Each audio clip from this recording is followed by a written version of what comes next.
Mas ainda durante essa semana, enquanto eu estava estudando para a mensagem, eu senti que Deus estava tocando no meu coração de eu falar de outro texto, de um outro tema.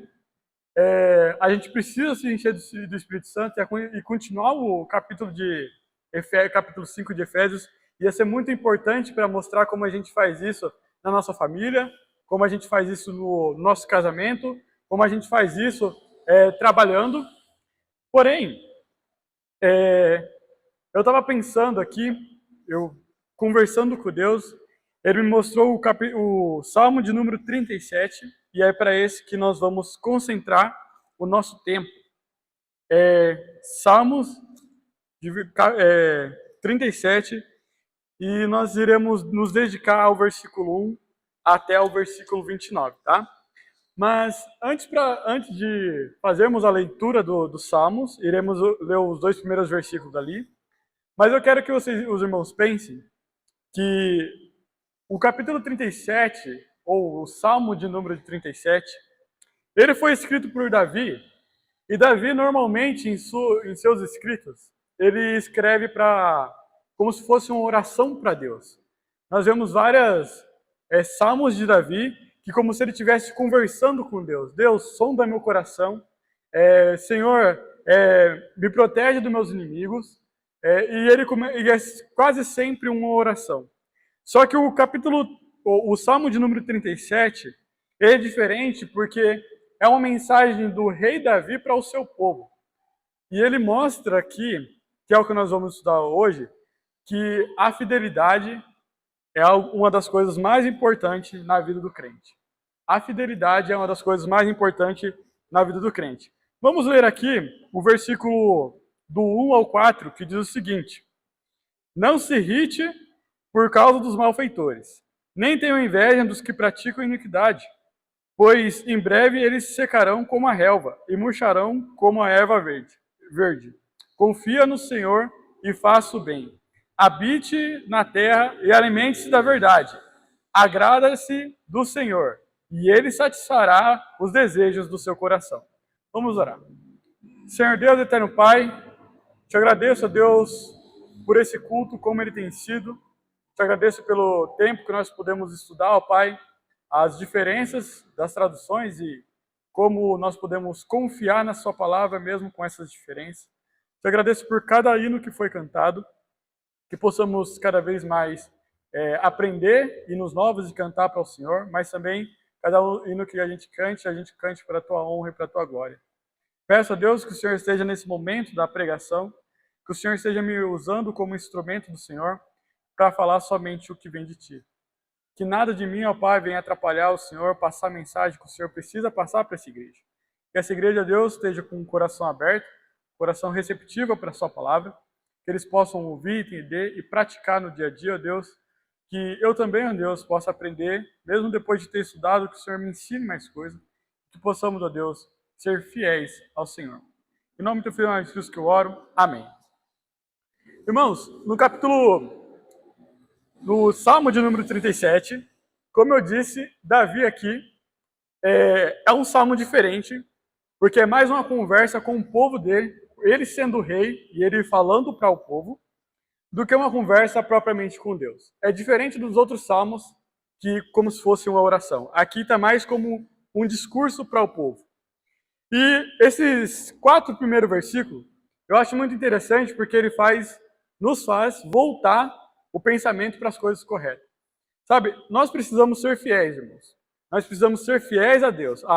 A fidelidade, a nossa fidelidade a Deus, é uma das coisas mais preciosas que o crente pode ter. Quando a gente é fiel a Deus, ele nos recompensa. Mas aqui Davi, para ele começar a tratar esse assunto, ele quer que você tire a direção errada da sua cabeça e olhe para o que realmente importa. Porque ele diz o seguinte: não se irrite por causa dos malfeitores, nem tenha inveja dos que praticam iniquidade. E quantas das vezes, irmãos, nós somos atrapalhados por estar com a visão no lugar errado. Quando a gente olha os malfeitores ou pessoas que não estão no caminho de Deus, se desenvolvendo de uma forma que talvez a gente queria se desenvolver, E a gente começa a olhar para aquilo e fala assim, mas se eu sou filho de Deus, se eu estou tentando me manter fiel, por que aquela pessoa está crescendo? Por que está dando certo para aquela pessoa e não está dando certo para mim? Qual que é o problema? Em que parte da receita eu errei? O que eu fiz para aquela pessoa estar sendo abençoada e eu não? E aí Davi, ele começa a tratar isso porque, assim, não olhe para os malfeitores. Nem tenha inveja do que praticam a iniquidade. Às vezes nós olhamos para as pessoas que não têm Cristo e pensamos que, às vezes eu queria estar no lugar daquela pessoa, não sei se é por causa do carro, por causa da casa, por causa da família, por causa do dinheiro, ou por causa da realização pessoal, não sei. Mas às vezes nós olhamos, cada um tem uma dificuldade diferente, mas às vezes nós olhamos para aquelas pessoas e ficamos pensando, por que ele e não eu? E Davi, aconselhando o seu povo, fala assim, tira os olhos disso. Pare de enxergar esse tipo de coisa. Não se comparem com os malfeitores. Não tenha inveja dos malfeitores. Não olhe para eles e ache que eles estão na melhor. Porque veja no versículo 2, pois em breve eles secarão como a relva e murcharão como erva verde. Às vezes a gente está... nós estamos em um contexto em que as coisas terrenas e elas estão sendo colocadas de uma forma tão importante para nós que a gente passa a dar importância àquilo e aquilo parece virar prioridade na nossa vida. E nós não podemos deixar isso acontecer. Nós sabemos que essa vida é passageira. Nós sabemos que, mesmo que eles possam estar em uma fase melhor do que a gente olha como melhor, né? Eles possam estar numa fase melhor agora. Isso não vai durar para sempre. Sabe, tem muitas conquistas aqui, irmãos, que vão morrer aqui. Tem muitas conquistas aqui que não vão para o céu. Às vezes nós buscamos coisas que talvez daqui 5 minutos, se Deus voltar antes de eu terminar essa pregação, tem muita coisa do que a gente lutou e nós não vai levar para o céu. Então nós estamos colocando muita força de trabalho em coisas que não são necessárias. Ou invejando coisas de malfeitores. Coisas que nós não deveria cobiçar com nossos olhos. Então, para começar esse Salmo de capítulo 37, primeiro Davi, ele precisa endireitar a nossa visão. Olhe para o lugar certo. Não se compare. Não se compare com os malfeitores. Não olhe para as pessoas que você acha que está na melhor. Existe um lugar certo para se olhar. E aí ele começa a trabalhar isso no versículo 3, que diz o seguinte: confia no Senhor e faça o bem. Habite na terra e se alimenta-se da verdade. Agrada do Senhor e ele satisfará os desejos do seu coração.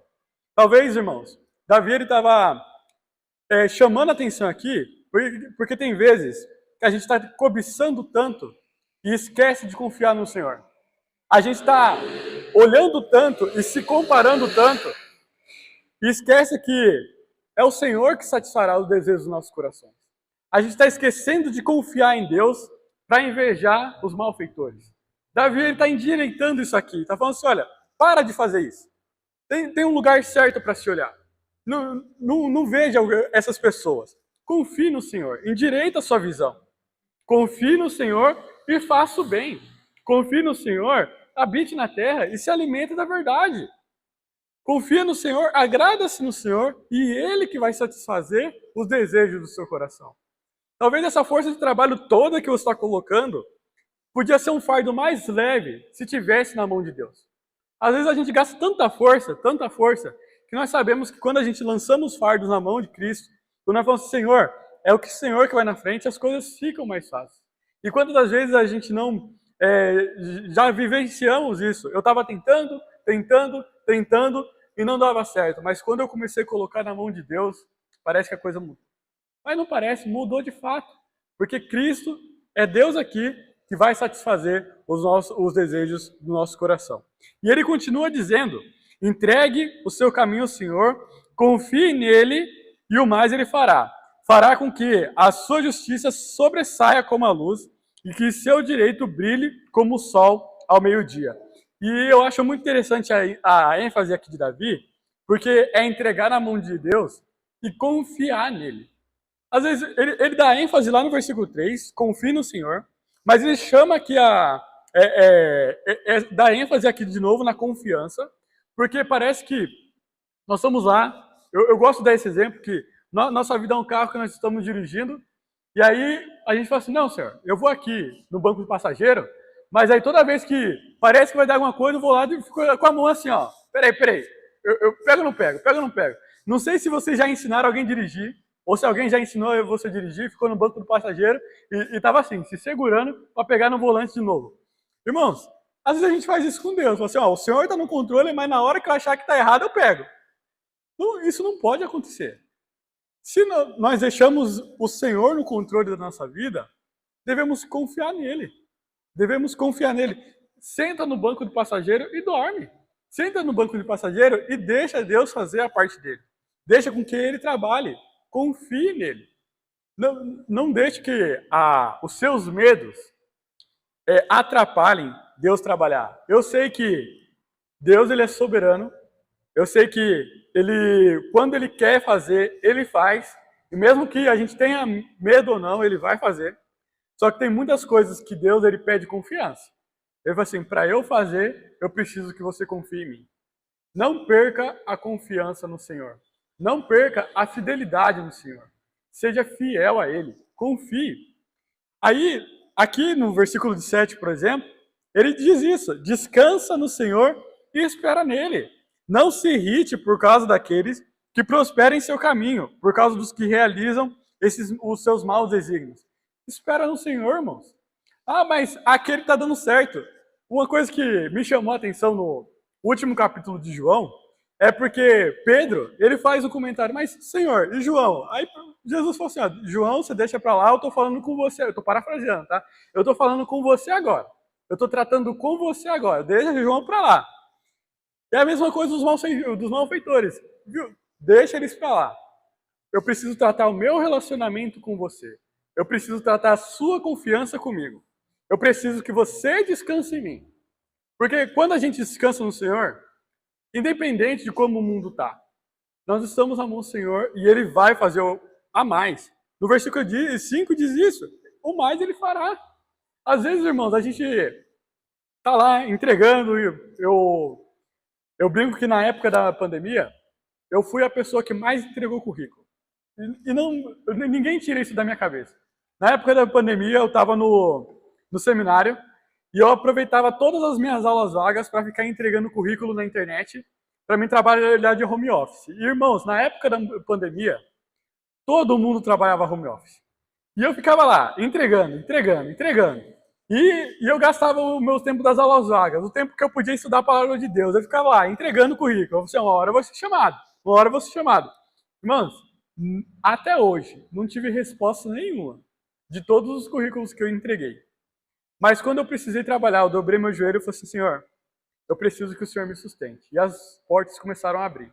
As portas começaram, não era para o emprego que eu queria, mas era um emprego suficiente para eu sustentar minha casa, era um emprego suficiente para eu vir de viagem para cá novamente. E hoje, graças a Deus, o que eu queria fazer, eu estou fazendo para Deus. Então veja que quando a gente está no controle, a gente atrapalha muita coisa. A gente deve deixar na mão de Deus e deixar Ele fazer o mais. É Ele quem vai fazer. Não tome o rumo da sua vida de novo. Deixa lá, deixe Ele na mão dele, confie, descanse, tira todo o peso de você. Sabemos que temos que fazer a nossa parte. Se eu quero emprego, eu vou procurar entregar currículo. Se eu quero melhorar a qualidade de vida ali da minha família, eu vou aprender a administrar meu dinheiro. Sabemos que tem parte nossa, só que o 10% é nosso, o resto ele é de Deus. E aqui no versículo 8, ele fala assim, deixe a ira, abandone o furor, não se irrite, certamente isso acabará mal, porque os malfeitores serão exterminados, mas os que esperam o Senhor possuirão a terra. Eu vou chamar uma atenção para um dos pontos da minha mensagem ontem, que foi que a nossa boca ela tem sido mais fonte de palavras ruins do que palavras boas. E aqui, Davi, ele chama atenção para isso também. Ele fala assim, deixa a sua ira, abandona o furor. Às vezes a gente passa muito tempo discutindo, irmãos, coisas que não precisa. Às vezes a gente está discutindo vida moral de uma pessoa descrente, só que ela nem tem Cristo, e a gente fica lá se é certo, se não era, e aquela discussão não vai dar fruto nenhum. Nós perdemos tempo demais, nós perdemos esforço demais discutindo coisas que não vão render fruto. Se eu tiver certo, se eu tiver errado, daqui 5 minutos isso não vai fazer diferença nenhuma. Eu devia estar gastando minha mente, minha boca, meus esforços para agradar a Deus. E aí, Davi aqui, ele recomenda ao povo dele, deixa a ira, esquece. Para que ficar irritado com coisa mundana? Para que ficar irado com coisa mundana? Se o mundo está se acabando, irmãos, ficar irritado não vai fazer o mundo parar de se acabar. O mundo vai se acabar, e você estando irritado ou não. Mas você não pode estar concentrado naquilo. Isso vai fazer mal para você.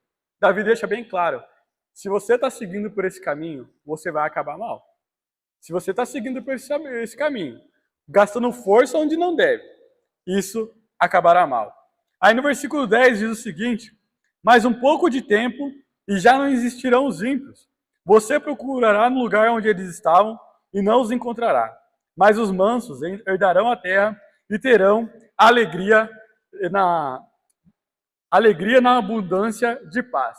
E aqui Davi ele começa a tratar algumas das promessas que ele vai citar nesse salmo inteiro. Só que eu acho muito interessante, porque toda hora ele está voltando o pensamento de, deixa eles, tem coisa melhor para você. Deixa eles, tem coisa melhor para você. A gente tem colocado muita ênfase nas coisas ruins e esquece de ver o quanto Deus tem nos abençoado. Eu comentei que eu vim aqui 4 vezes, porque, irmãos, no primeiro culto que eu vim aqui, eu acho que dava para contar com as 2 palmas da mão o número de pessoas que tinha. A gente estava aqui em cima, tinha bem poucas pessoas, e hoje o número é bem maior. E eu agradeço a Deus por isso. E a gente tem que dar graças a Deus por isso, se alegrar. O Herbert falou disso ali na hora que eu estava dando o discurso dele. A gente tem que se alegrar no Senhor por essas coisas. A gente tem que dar crédito a isso. Crédito porque a gente está vencendo. Porque essa igreja está vencendo. Se lá atrás eu tinha dito que a história do Natal são de pessoas que passaram por momentos difíceis e permaneceram fiéis. Hoje, olha o resultado disso. Pessoas lá de trás ouviram a mensagem, continuaram fiéis e hoje chegamos até aqui. E a fidelidade, ela é uma das coisas mais importantes na vida do crente.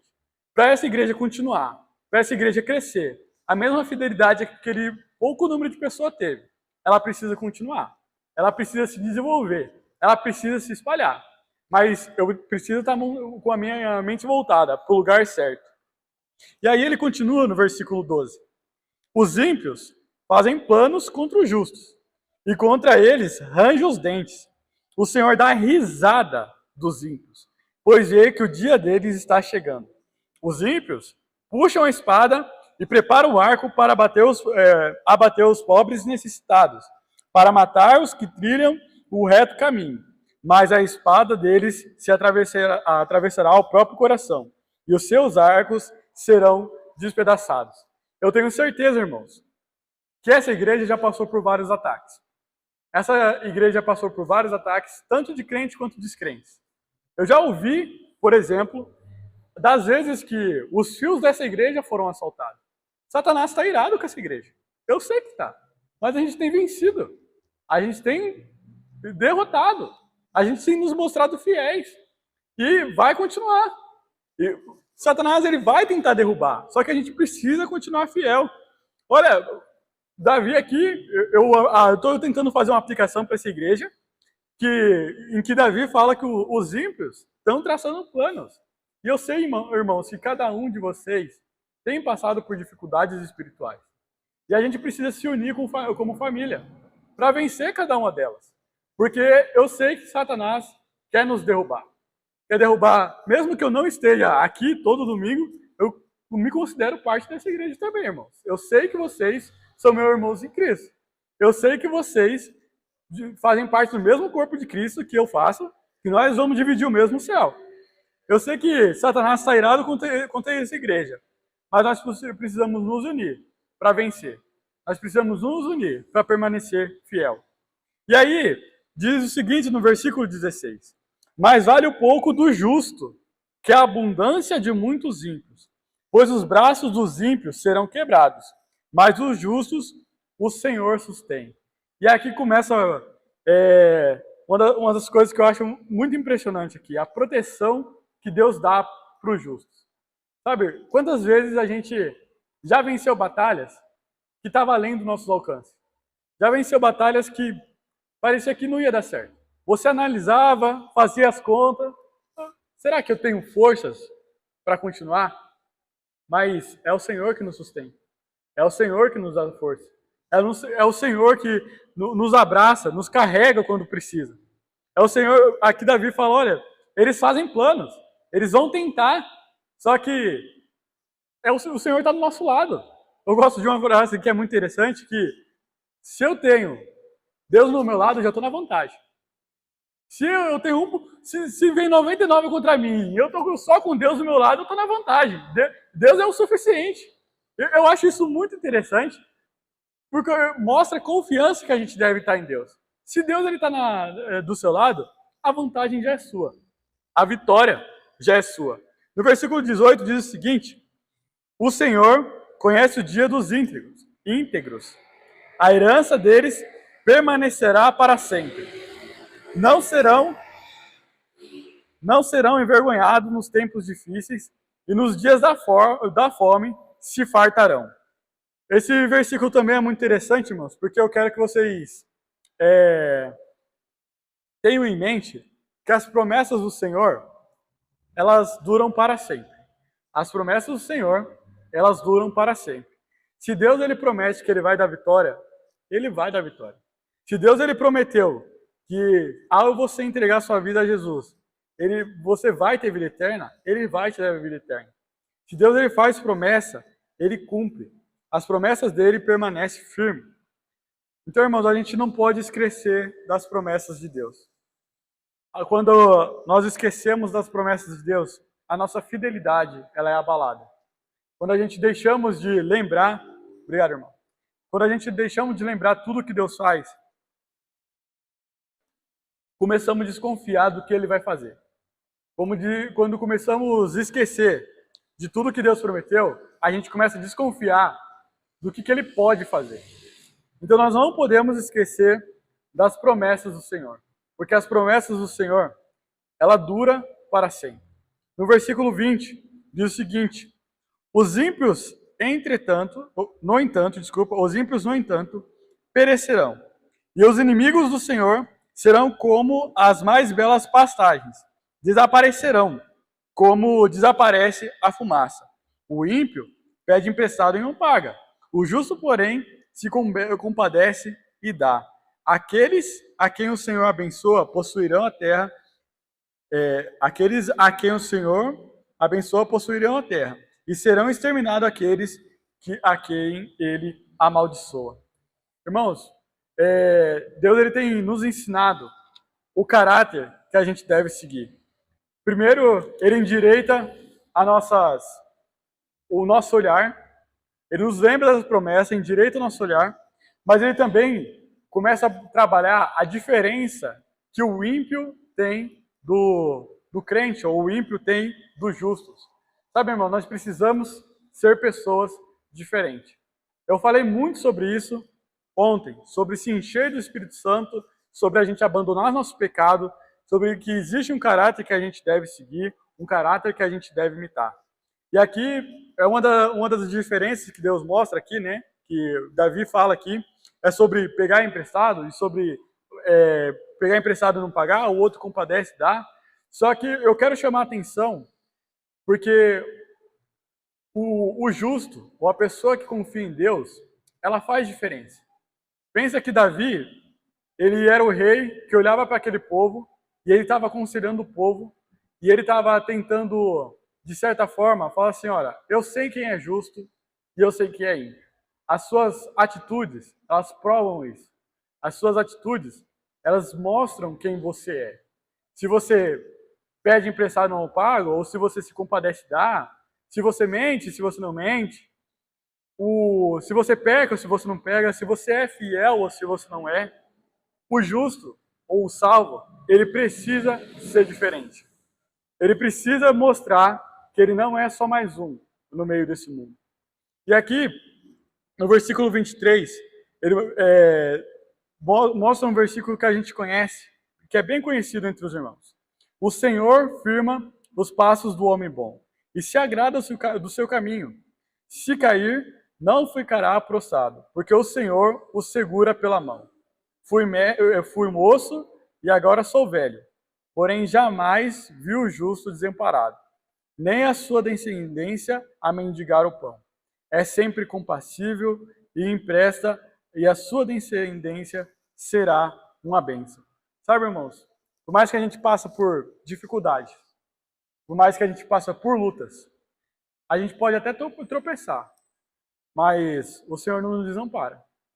O Senhor nos pega pela mão, nos levanta de novo, nos coloca no caminho que se deve andar. A gente precisa ser fiel ao Senhor, porque Ele é um Deus que mostra fidelidade para nós, carinho por nós. Ele não nos abandona. Nós não temos um Deus que ele é vingativo no sentido de, olha, se você é meu filho e você virou as costas para mim, eu nunca mais vou te perdoar. Deus, ele é um Deus que as misericórdias dele se renovam toda manhã. Ele é um Deus que todo filho que mostra arrependimento, ele ergue. Ele é um Deus que todo filho que quer seguir os caminhos dele, mesmo que tropece, ele levanta e fala assim, olha, eu quero te abençoar. Eu quero te colocar nos caminhos certos. Eu quero te levantar e te ajudar a viver essa vida. E uma das provas disso é no versículo 25, porque a gente lembra muito dele em momentos de dificuldade. Fui moço e agora sou velho, porém jamais vi o justo desamparado, nem a sua descendência mendigar um pão. Eu sou novo, eu tenho 28 anos.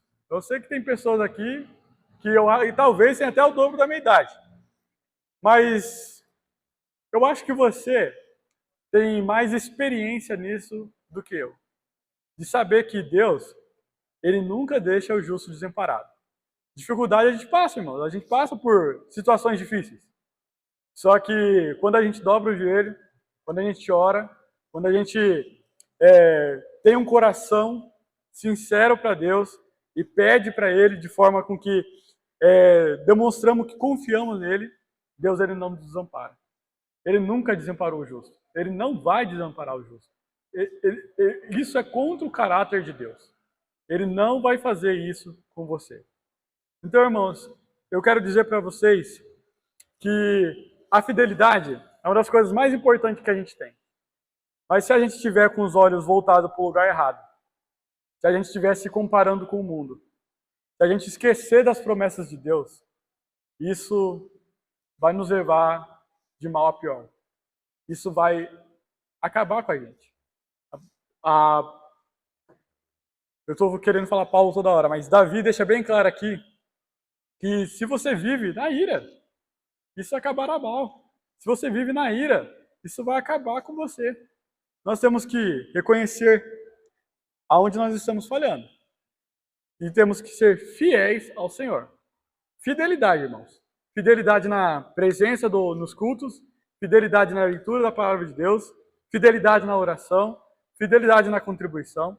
Nós precisamos ser fiéis, porque Deus é fiel para nós. Ok? Então, era essa mensagem que eu queria passar para os irmãos. Vamos orar. Senhor Deus, eterno Pai, te agradeço, a Deus, porque o Senhor não nos desampara. Te agradeço, a Deus, porque o Senhor tem se mostrado fiel, tem trabalhado, a Deus, nos nossos corações e tem mostrado que quando nós queremos servir ao Senhor, o Senhor faz coisas que são inexplicáveis, Senhor.